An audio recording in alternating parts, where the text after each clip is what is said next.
Lumubog naman at nagkabitak-bitak ang bahagi ng isang kalsada sa Peña Blanca, Cagayan dahil sa pagulan.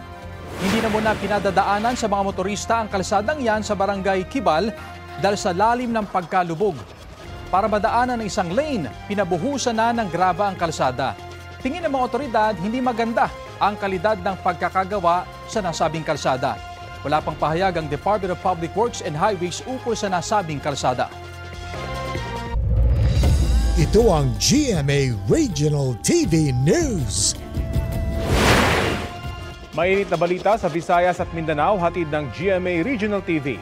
2 batang babae ang tinamaan ng dengue sa barangay San Nicolas proper sa Cebu City, kasunod ng bagyong Tino. Cecil, kumusta yung kanilang lagay? Rafi, pumanaw noong isang linggo ang isa sa kanila na 6 na taong gulang matapos magkasakit noong November 4. Ayon sa kapitan ng barangay San Nicolas proper, parehong araw nagkasakit ang 2 batang babae. Nagpapagaling pa ngayon sa ospital ang 14 na taong gulang na isa pang nagka-dengue. Dahil dyan, nagsagawa ng misting operation sa barangay. Maging sa Talisay City, nagsagawa na rin ng misting operation sa ilang paaralan at evacuation center. May araw-araw din daw ng medical mission sa mga barangay kung saan namamahagi ng gamot ang mga city at barangay health workers. Patay sa pamamaril ang isang barangay kagawad sa Zamboanga City.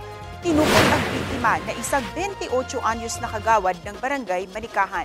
Base sa investigasyon, sakay siya ng kanyang motorsiklo ng pagbabarilin ng hindi pa nakikilalang gunman sa barangay Santa Catalina. Idiniklara siyang dead on arrival sa ospital. Patuloy pa ang investigasyon, kabilang ang pangangalap ng CCTV footage sa lugar.